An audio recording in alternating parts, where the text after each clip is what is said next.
वे बहुत लंबे समय से दोस्त थे और अच्छे और बुरे समय में एक दूसरे के साथ रहे। डूडलवन के जंगल में एक विशाल बरगद के पेड़ पर कई जानवरों और पक्षियों ने अपना घर बनाया।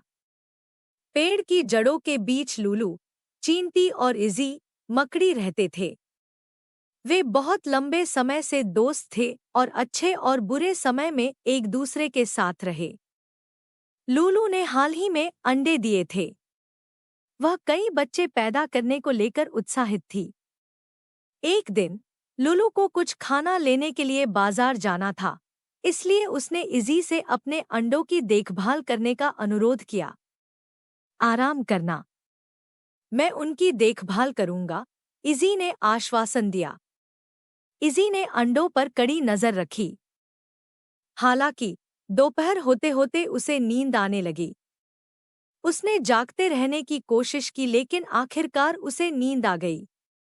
थोड़ी देर बाद जब लूलू वापस आई तो उसने देखा कि उसके अंडे गायब हैं। उसने जल्दी से इज्जी को जगाया और पूछा, इज्जी, मेरे अंडे कहाँ हैं? इजी हैरान थी। जब मैं सोने गया तो वे यहीं थे, उसने हैरान होकर कहा। चिंतित आवाजें सुनकर उनका पड़ोसी बज, हॉर्नेट, एक ततैया जैसा कीट, भी वहां आ गया। यह जानने के बाद कि क्या हुआ, उन्होंने कहा, मुझे लगता है कि इजी ने अंडे खा लिए हैं। इजी को गुस्सा आ गया। यह सच नहीं है। मैं अपने दोस्त के अंडे कभी नहीं खाऊंगी, उसने कहा। लेकिन लुलू के मन में संदेह का बीज बोया गया था। जबकि वह इस घटना को पीछे छोड़ने के लिए तैयार थी, लुलू ने इज्जी पर उतना भरोसा नहीं किया जितना उसने पहले किया था। कुछ दिनों के बाद लूलू ने फिर से अंडे दिए। वह इजी से अपने अंडों की सुरक्षा करने के लिए कहकर भोजन खरीदने के लिए बाजार गई। इस बार इजी सतर्क थी। काफी देर तक लुलू के घर के पास कोई नहीं आया। कुछ देर बाद इजी ने सो जाने का नाटक किया। इजी को सोता देख बज चुपचाप लुलू के घर में घुस गया। इजी ने तुरंत उसे पकड़ लिया और दोनों में झगड़ा हो गया। बज ने इजी को कई बार डंक मारा, जिससे वह कमजोर हो गई और उसे चक्कर आने लगे। वह बज से लड़ने में असमर्थ थी। बज ने इजी की कमजोरी का फायदा उठाया और लुलू के सारे अंडे खा लिए। जब वह जाने ही वाला था, उसने लुलू को लौटते हुए देखा।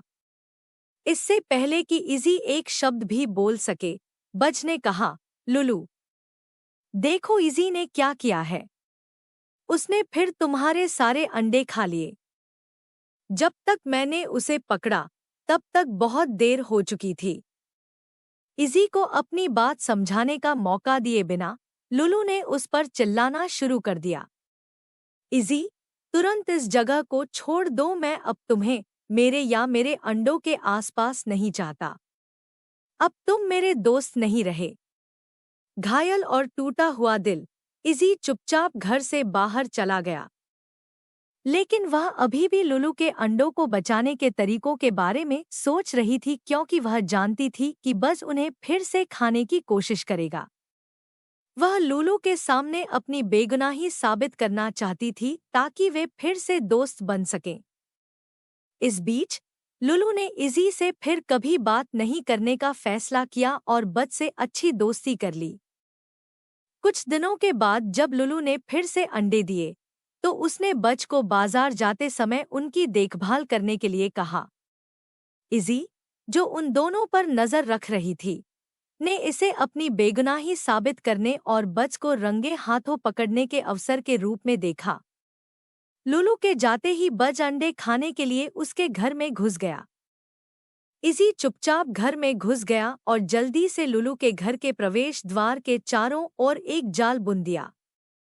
इससे पहले कि बज अंडे खा पाता, इजी ने आवाज लगाई।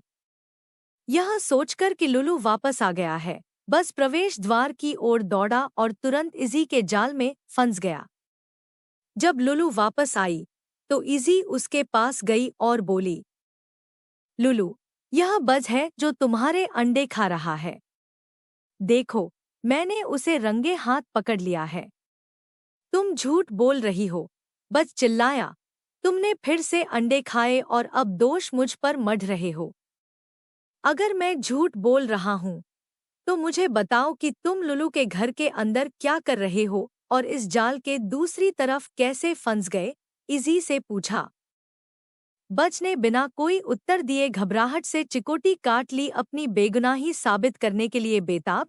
इज़ी ने धमकी दी, बज, अगर तुम हमें सच नहीं बताओगे, तो मैं तुम्हें जाने नहीं दूंगी। आप हमेशा के लिए वेब पर अटके रहेंगे। बज टूट गया और उसने अपना अपराध कबूल कर लिया। लुलू को अंततः समझ में आया कि यह बज ही था जो हमेशा से उसके अंडे खा रहा था और इज़ी निर्दोष थी।